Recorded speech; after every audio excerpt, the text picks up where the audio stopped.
Você conhece a história em que Dom Pedro I não foi reconhecido? E você sabia que o Brasil teve que pagar a Portugal para que o país reconhecesse a nossa independência? Não? Sério mesmo? Então fique comigo nesse vídeo que eu vou te contar 16 curiosidades e histórias divertidas sobre a nossa independência.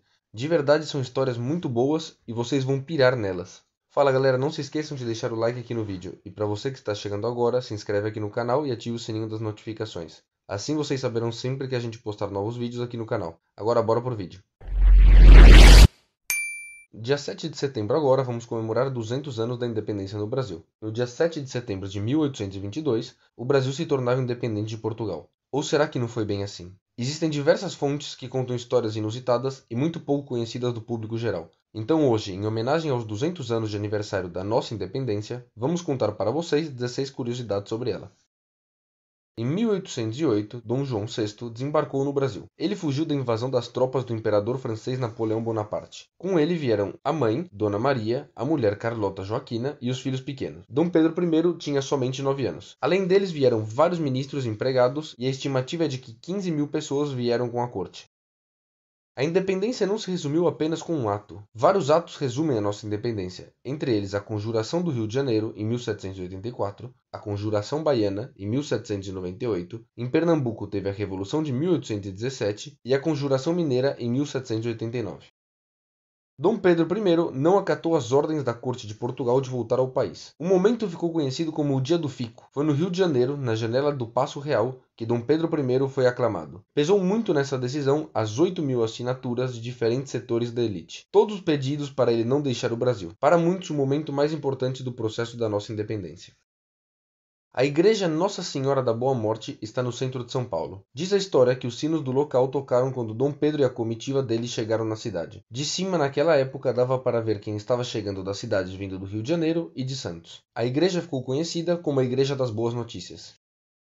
Dom Pedro I não foi reconhecido na fazenda Paudalho. A fazenda estava então se preparando para receber o príncipe regente do Brasil, e apareceu um cara todo coberto de poeira pedindo um prato de comida. A dona da fazenda mandou ele comer na cozinha porque estavam esperando o príncipe. Ele comeu quieto e foi embora com a sua montaria. Quando a comitiva de Dom Pedro chegou sem ele, a senhora percebeu então que o senhor empoeirado era Dom Pedro I. Alguns historiadores questionam a data da proclamação da independência, 7 de setembro de 1822. Segundo eles, é estranho que nenhum jornal na época noticiou o fato. As primeiras notícias só surgiram a partir de 12 de outubro, quando Dom Pedro foi aclamado o imperador do Brasil. O 7 de setembro só passou a ser comemorado a partir de 1826. A versão oficial diz que Dom Pedro voltava de Santos para o Rio de Janeiro quando recebeu 3 cartas durante uma pausa perto do Riacho Ipiranga, em São Paulo. Uma carta era de seu pai, Dom João VI, ordenando sua volta a Lisboa. Outra era do ministro José Bonifácio, recomendando o rompimento com Portugal. E a terceira vinha de Dona Maria Leopoldina, sua esposa, apoiando a orientação de Bonifácio. Outra versão diz que o Dom Pedro estava em Santos, na casa da amante, Domitila de Castro, quando recebeu a carta do pai. As outras duas teriam chegado durante a parada em São Paulo.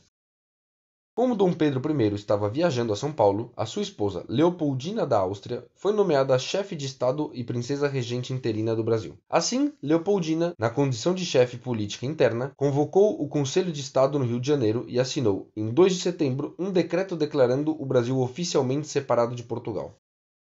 Pedro I, como dissemos, estava em visita à província de São Paulo na ocasião da ruptura definitiva entre Brasil e Portugal. A parte menos glamurosa de toda a situação era que Dom Pedro I estava sofrendo com uma indigestão naquele dia. Isso mesmo, o problema foi causado pelo consumo de água contaminada ou então de algum alimento que não havia sido conservado de forma adequada. Independentemente do que tivesse causado a questão, o fato é que o imperador não teve a melhor das experiências.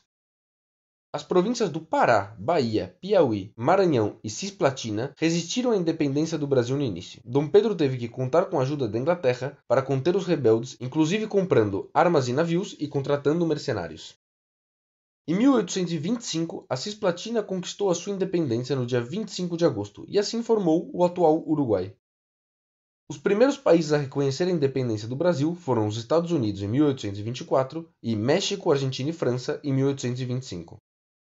Para reconhecer a separação, Portugal exigiu o pagamento de 2 milhões de libras esterlinas. Porém, os cofres brasileiros estavam vazios desde a volta do rei para Lisboa, e Dom Pedro teve que recorrer à Inglaterra, que exigiu um tratado comercial para emprestar o dinheiro. Aí surgiu a dívida externa brasileira. Com o pagamento da indenização, Portugal reconheceu o Brasil como país soberano em 29 de agosto de 1825.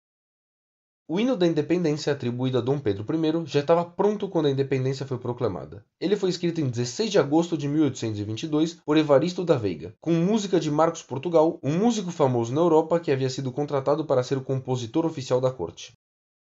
O monumento do bairro Ipiranga, em São Paulo, foi construído para comemorar os 100 anos da independência do Brasil. Porém, ele só ficou pronto 4 anos depois, em 1926. As cores verde e amarela, que muita gente até hoje pensa que representam as matas e o ouro do Brasil, representavam respectivamente as casas Bragança e Habsburgo, ou seja, as famílias de Dom Pedro e Leopoldina, e passaram a fazer parte da simbologia da nação. Fala galera, não se esqueçam de deixar o like aqui no vídeo. Para você que está chegando agora, se inscreve no canal, ative o sininho das notificações, assim vocês vão saber sempre que a gente tiver vídeo novo aqui. Muito obrigado e até a próxima.